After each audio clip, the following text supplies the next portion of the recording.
Hello, my name is Tori, Hi, my name is Eric, Hi, my name is Joel. and we're the three-member team from Northwest Iowa Community College. and we are going to be going over the ethanol industry. We are also going to demonstrate how to use the Fluke equipment on the systems commonly found in the ethanol industry. This is a general picture of the ethanol plant. Grain is brought into the ethanol plant and put between the many different storage bins, and the way that it's decided where the grain goes is through diverter gates. When they're ready to make a batch, grain is put into the hammer mill so that it's crushed down into a fine powder, and then it's piped over into the mixing tank where it's added in with water and enzymes. After that, it pipes down to the fermentation tank. And in the fermentation tank, the yeast eats up the other materials and produces an alcohol and CO2 substance. Once that alcohol and CO2 is produced in the fermentation tank, it can be piped over to the distillation columns. And in the distillation columns, that fluid mixture is warmed up like a boiling pot of water. And as the contents are evaporated, some of the things that get evaporated are water and alcohol. And in that steam that gets produced, it gets piped and collected and condensed. So then once we are done condensing, we have mostly alcohol but some water mixture. And then as it passes through the molecular sieve, the rest of that water is extracted, and now we have alcohol. And that alcohol can be stored in the ethanol storage until it is shipped out. And this is just a general picture of the ethanol plant. We've decided to get as many different groups involved as we could, so we involved the electrical program and the instrumentation program. And we hope you enjoy the show. What we have is a Allen Bradley compact Logix, and that's controlling our inputs and outputs. We also have a square D across the line forward and reversing contactor starter, which will control the motor. And we also have an Allen Bradley panel view to allow the operator to interface with the system. So what the operator would do if you wanted the corn diverted to the north bin, he'd select the north bin storage, and it would give him the option to go into the north position. He would press that, and the motor would engage until the prox is met. Once the prox is met, the motor stops and diverts the grain that way. He would also have the option to go to the south bin, and he would press the south position, and that would also stop by its own prox once the gate is diverted to the right position. What we also have is a fault programmed into the system that if the motor is running for more than 10 seconds, then the program will fault out and stop the motor to avoid any damages caused by a blockage. I am role-playing as an operator. I am trying to get the diverter gate in the north silo to actuate or rotate, if you must. When I click on the north storage and the north position of the diverter gate, my motor is not rotating, so I decided to call the electrical technician and verify my problem with him.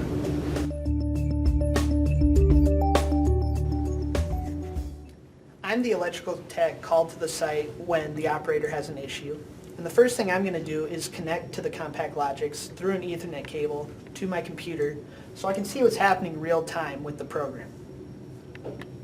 With the program, we're getting the correct readings throughout it until we reach the overload starter. The overload starter isn't making contact when it should be, which could be the reason why our motor isn't coming on. But just in case, I'm going to check with the operator and have him push the button to see what will happen. When he pushes the button, it comes on as it's supposed to, but the motor's still not starting, so we're thinking that the overloads are the issue. So, we saw on our PLC program that we weren't receiving a signal from the overloads. So what we're going to do now, we're going to go to the card itself and make sure that voltage is coming in there and that that the card isn't malfunctioning itself. So I'm just going to use the Fluke process meter, and I'm going to test a known voltage, go check my input, and then test the known voltage again to make sure the meter is working properly throughout the measurements. I'll check my known source at 24 volts, and it's reading properly at 23.6. I'll go to the input card, and we're not receiving any voltage at the input card. And the meter is still functioning properly. So what we're going to do next is go to the overload contacts on the motor starter itself and test them. And what I'm going to do first is just do a visual inspection of the starter. And just looking at it, I can see that across phase 2, the overload relay has tripped. So what I should read at my overload contacts, which are going to the input card, I should read 24 volts because they're open. And if I read 0 volts, they would be closed, and we should have been receiving that signal to the input card. But as I go to the contacts, they are reading my 24 volt signal. So what I'm going to do, I'm just going to go ahead and reset them and read them again to make sure they're working properly. Now that the contacts are closed, they should read 0 volts. As they do. We know our overload contacts are working properly, so now, and we know we lost a phase to the overload, so now we have to go and see why the overload's tripped. The next step in this troubleshooting process is to measure the current flow. I'm Baron. I'm going to be making the current measurement with the Fluke current meter. So to set it up, I'm just going to turn it on here and then make the connection with our smartphone device. And I have picked up the meter, and as we can see, they are reading the same numbers, so I'll be able to see whatever he sees and what the measurements are. So then I'll get ready to make some measurements. And what we're going to do first, we're going to go across the first phase of the motor, and we're going to go sequentially 1, 2, 3, and make sure everything's working. Okay. You can energize the motor when you're ready.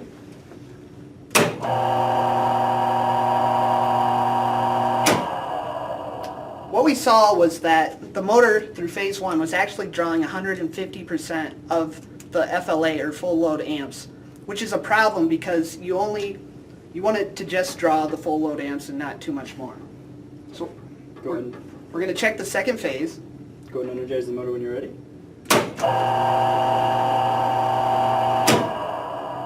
And we didn't read any current across that one.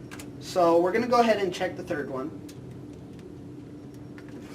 Go ahead and energize the motor.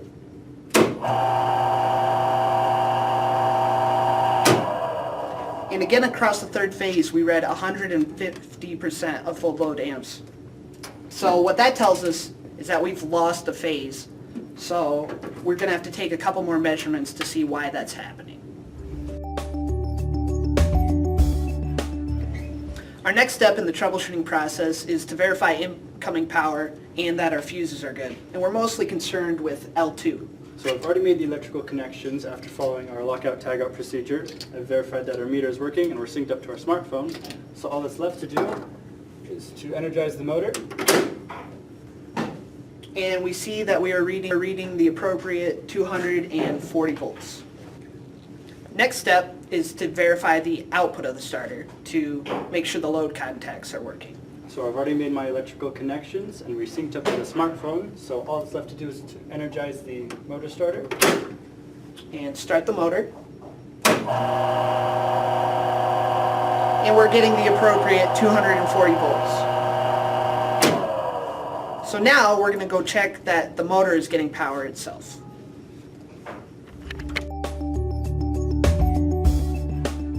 We verified we have power coming out of our starter, so now we're going to check our power going into the motor.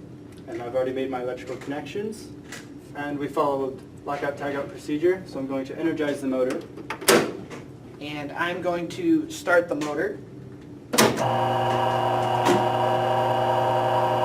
the motor's only reading 160 volts, which leads us to know that we have an open conductor on the L2 line.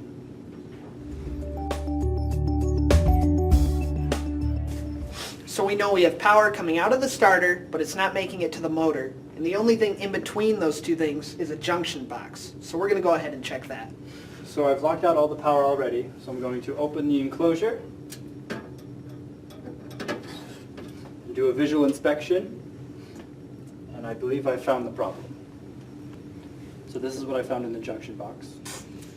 What it looks like is that we had a loose connection on this terminal strip, which caused the conductor to burn up and create an open.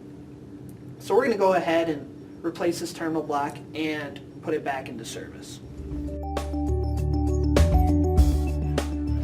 In summary, we had open contacts because excessive current was going through two legs of the motor, caused by the open, which was caused by the faulty terminal strip. Our concern is with the contacts on the motor starter and the windings. With the excessive current flow, it could cause damage to them in the future.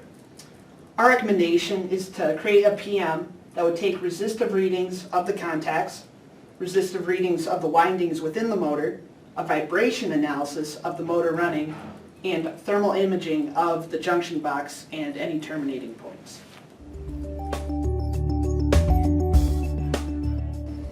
Hi, my name is Taylor. My name's Blake. And we are maintenance electricians called to do a PM on this forward and reverse across the line starter. The reason we got called is because there was an overload condition. We're going to check out the motor starter and also the motor to see if there's any damage done. Using our Fluke Connect equipment, we will measure these 3 forward load contacts and these 3 reverse load contacts, check the resistance to make sure that they're still functioning properly, and measure the voltages applied and the current draw. We're going to compare these conditions with our previous PM records. Hi, I'm Travis Semler. Today we're going to be measuring the voltage across the 3-phase motor starter with a Fluke insulation multimeter. I'm Taylor Cruz, and I will be using the Fluke Connect feature to connect to the smartphone, and then I will be storing it on the Fluke database because we only have one PPE suit, so it's only safe for Travis to go in the booth. Now we're going to set up the meter to connect to the phone so we can record the measurements. You're going to set the multimeter to volts AC and press the save so it connects to Taylor's phone. Now that it has come up, all you have to do is click on it and the two will sync with each other.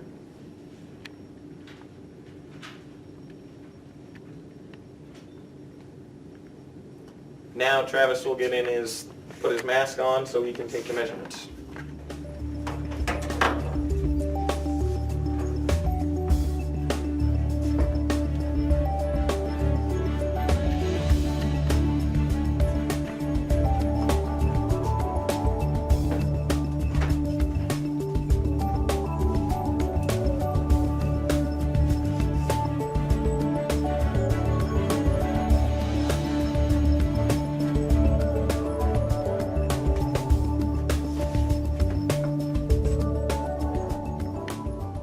Now we're going to take a 10-second recording of the current that is flowing through each phase of the motor using this meter, so we'll disconnect from that one and now connect the Fluke to this, connect to this one.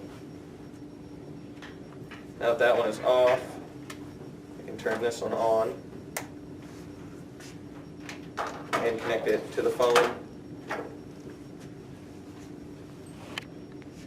And now Trav will use this to hook up and measure the current.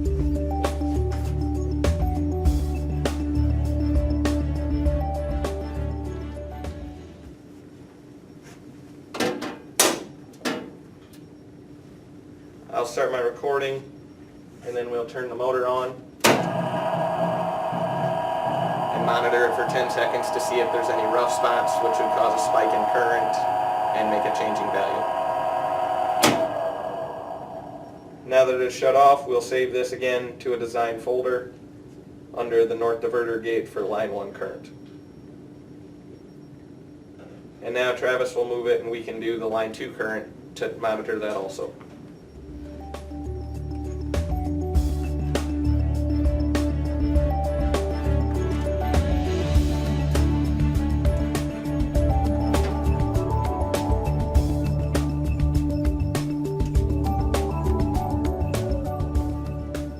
Now that he has that set up, I will start my recording again, turn the motor on, monitor it for 10 seconds so we can get a good graph.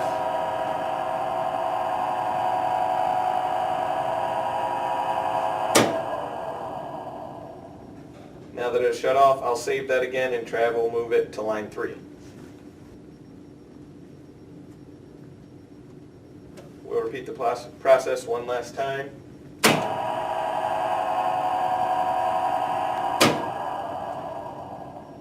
And I'll save this last one in the line 3 current file. I bet you're excited to get out of that big heavy suit now, huh? Well, you still got a lockout tag out. My name's River, and we're now going to measure the resistance across the load contacts. Now that the circuit has been locked out, tagged out, we now take the 3-step approach by measuring a known source, measuring the contacts again to make sure there's no power, and going back to the known source. What we're actually measuring here is the load contacts. Here you can see where L1, L2, and L3 make their connections. He's going to measure across the load contacts now. We're going to use the Fluke Connect equipment. I will be capturing the information on my phone while he is actually taking the measurements. So go ahead and take the measurement. Captured. Go ahead and move to L2.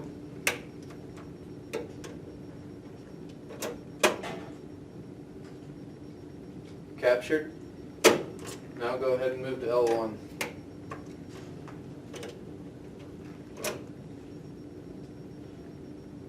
Captured. Now we have all the resistance across the load contacts on our database that we can keep on our records.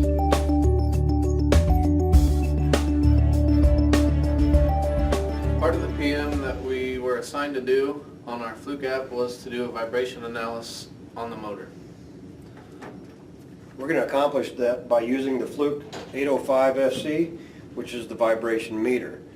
What I'm going to do is I'm going to have Blake start the motor, I'm going to press the measurement button, and then I'm going to hold the meter to the motor, keeping it at 90 degrees from the bearing. Blake, would you start the motor?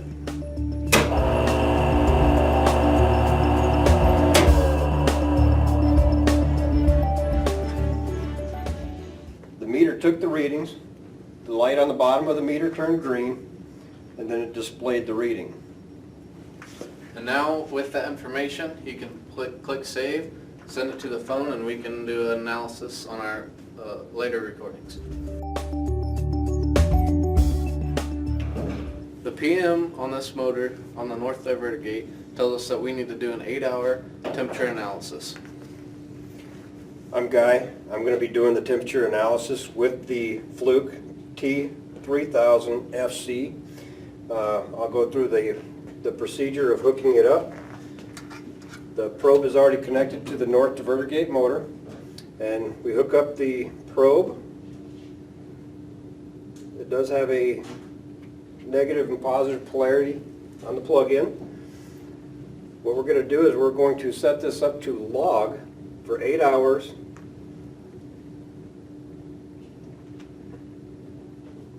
And this motor is going to run not continuously, but it will come on, kick off as needed during its operation during the 8 hours. Now we are going to let this motor operate all day long, walk away, and come back in 8 hours. It's been 8 hours now that the motor's been running or in operation, and what we're going to do now is we're going to pair the device by pushing the Fluke send button, and what that will do is it will soon send the info over to the paired device. Now, we've already downloaded the 8 hours of recording. Here is a trend graph.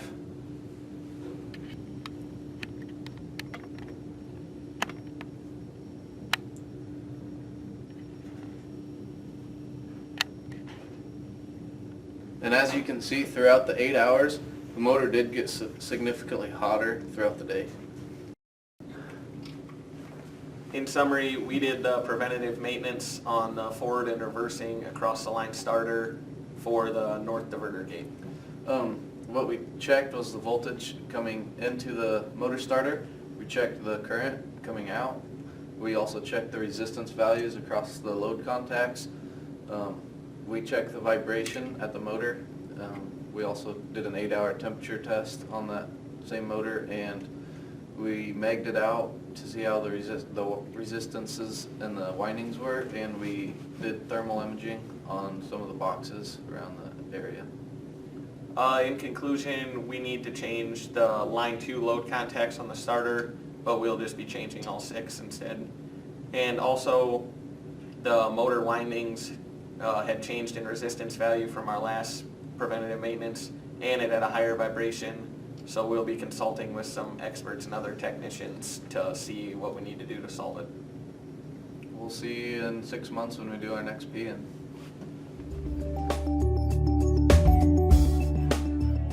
In summary, we had planned to do 3 different segments: the diverter gate, the distillation column, and the hammer mill. The plan was to use the Fluke equipment to calibrate instruments, troubleshoot the process, and also document the process.